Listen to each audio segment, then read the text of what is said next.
Class, this video is for lesson 2.02, and that's going to show you how to multiply linear expressions. I'm going to do a note sheet during this video. You can either use your own piece of paper and copy down what I'm putting in the note sheet from the video onto your own paper, or I will put the note sheet, like a link to it, and you can print it ahead of time and like pause the video, print it, come back and do the worksheet with me. So here's our worksheet, and I will tell you this camera likes to autofocus a lot, so I apologize if it starts doing that. So this goes with, again, this is lesson 2.02 on multiplying linear expressions. First, we're going to start out with a couple of definitions. So first of all, a polynomial is a term with coefficients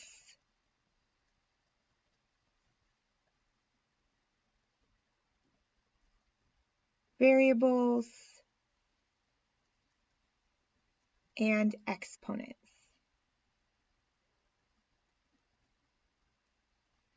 Now, coefficient is just a very fancy word for whole number.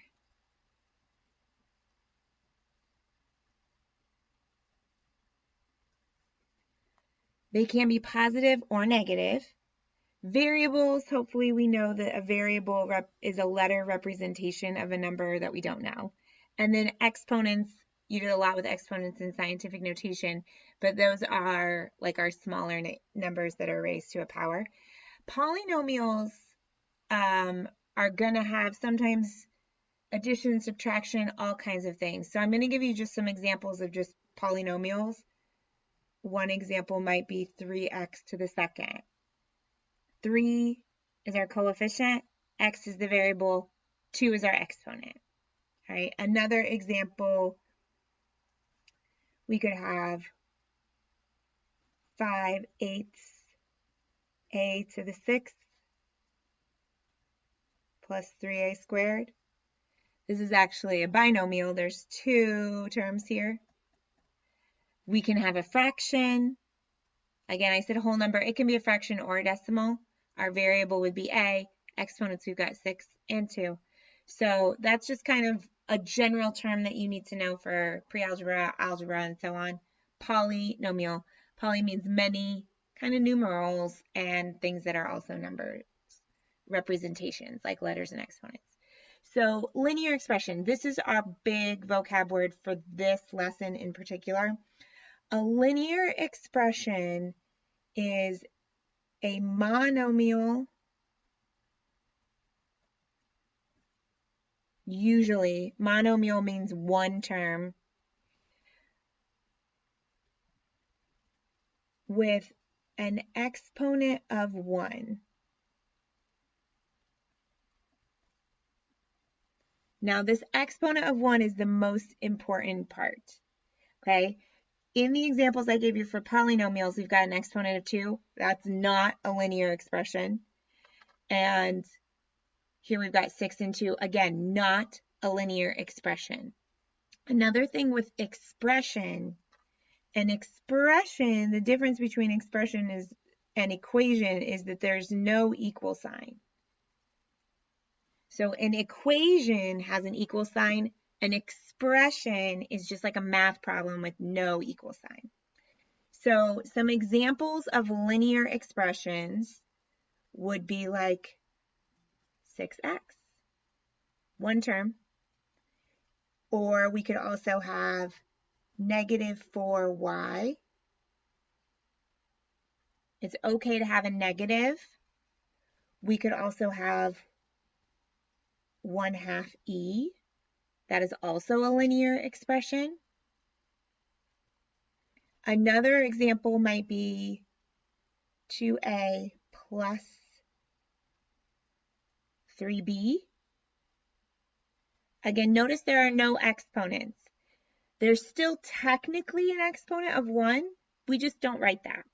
So some non-examples are going to be anytime you have an exponent. So if I had like 7a to the 5th, That is not linear because of this right here, this to the fifth, right? Also, anytime if you've got a variable like with a square root sign, that's not going to be a linear expression. So this lesson is all about multiplying those linear expressions. So again, we're not looking at examples like these, we're just looking at problems like these. So the way that I like to do these is kind of break it up into two parts.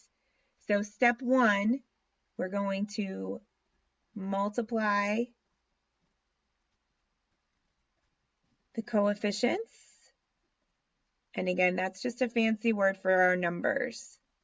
They could be decimals, fractions, whole numbers, positive, negative. Just you multiply those coefficients first, and then you are going to multiply the variables.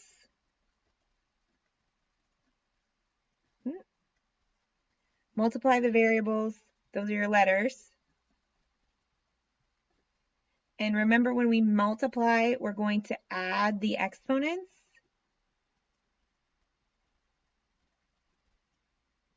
We talked about that in the last unit. So when you're multiplying variables, we're adding the exponents. In these problems, that's always going to be 1 plus 1. And that's going to give us 2. Right? So just to do some examples with you, if we had something like 4a times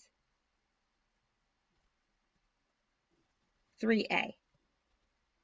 This could also be written 4a times 3a. We will never really use the x for multiplication because that could look like the variable x. So it's either going to be this dot or parentheses. So again, don't recommend that one. So multiply the coefficients first, our numbers. 4 times 3 would be 12. Multiply the variables and add our exponents. So a to the first times a to the first, a to the second. And that's our answer. So if we had one that looked like, I don't know why I'm into fours today, 4e times 2e times 6. Again, we want to multiply all the coefficients or our numbers first. So 4 times 2 would be 8. 8 times 6 would be 48. And there's 2e, so e to the second. E times e. You could also break this up into 4 times 2 times 6 times e, kind of breaking it apart. And this would still give you 48, and then e times e would give you e squared. This can be really helpful if you've got like 3 e's, or we'll just do another quick example. If I had like 5f times 2f times 6f, 5 times 2 times 6, and then what I've got left would be f times f times f. 5 times 2 is 10 times 6 is 60. There are 3 f's, so that would be f to the third power. All right, now this is just when they have an exponent of 1. It's pretty simple. Now you are going to have sometimes fractions. So let's say I had like 3/4 I times 1/2 I. Just a quick review of multiplying fractions. It's super easy. 3/4 times 1/2. You multiply straight across. You don't have to get common denominators. We just multiply straight across. 3 times 1 would be 3. 4 times 2 would be 8. 3/8, 2 i's, I to the second. You might have to simplify at some point. So let's say we had something like, I don't know, 4/5 C times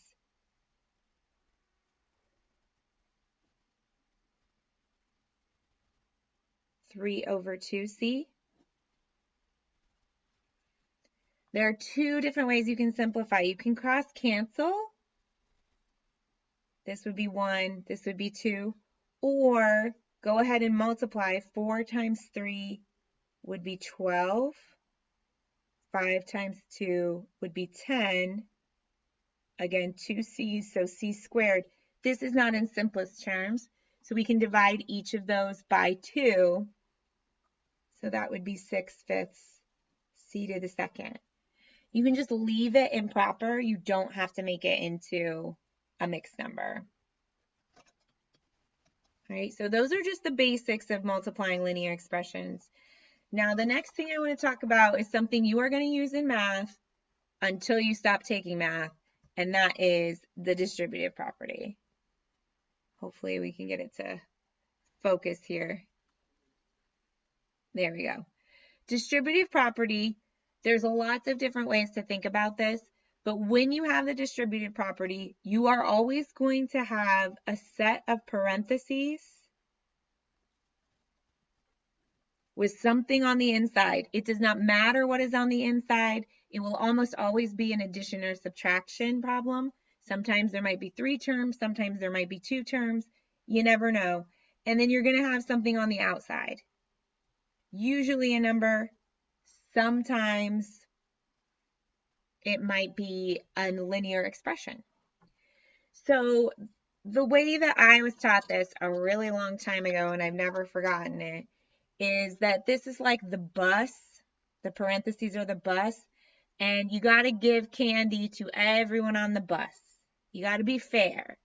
So when you're doing the distributive property, one thing that's important is you are always multiplying. I think sometimes students get confused and think, oh, maybe I'm adding or subtracting.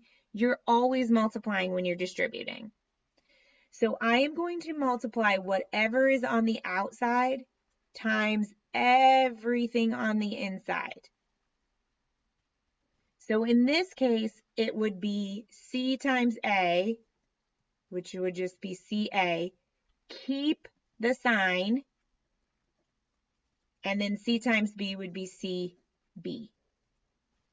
And that is it. That is how you distribute the C to everything inside the parentheses. Later on in the semester, actually in the school year, we're going to be undoing this. It's called factoring. So it's really important that you understand distributive property now so that you can do stuff with it later. So let's do some problems with some more numbers. So let's say I have something like 4 times the quantity is how we say something in parentheses in math. A plus 2. I am going to multiply the 4 times everything in the parentheses, and I encourage you to draw those lines. 4 times A would be 4A, and 4 times positive 2 is still positive 8. And that's it. You're done. That's distributing. Let's do one that's a little trickier. If I have a negative outside, you need to distribute that negative to everything inside.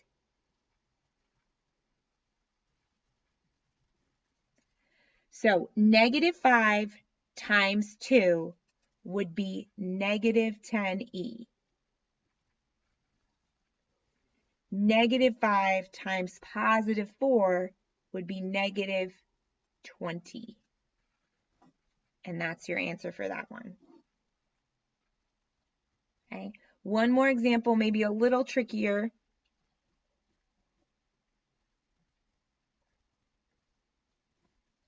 Four-fifths A times 1/2 A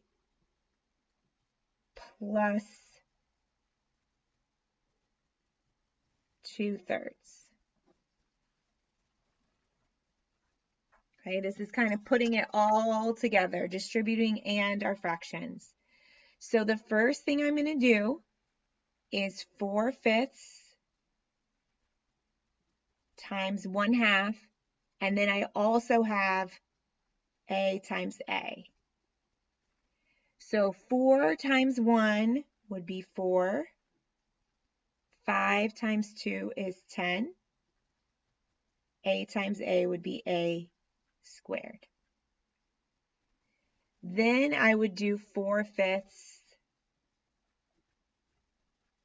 times 2/3. 4 times 2 would be 8. 5 times 3 is 15. I don't want to forget this A here, so that would just be 1A. I also want to make sure I keep my sign. I'm not multiplying by a negative, so it's going to stay positive. So that is your final answer for that one. I hope you find this helpful. Email me if you've got questions.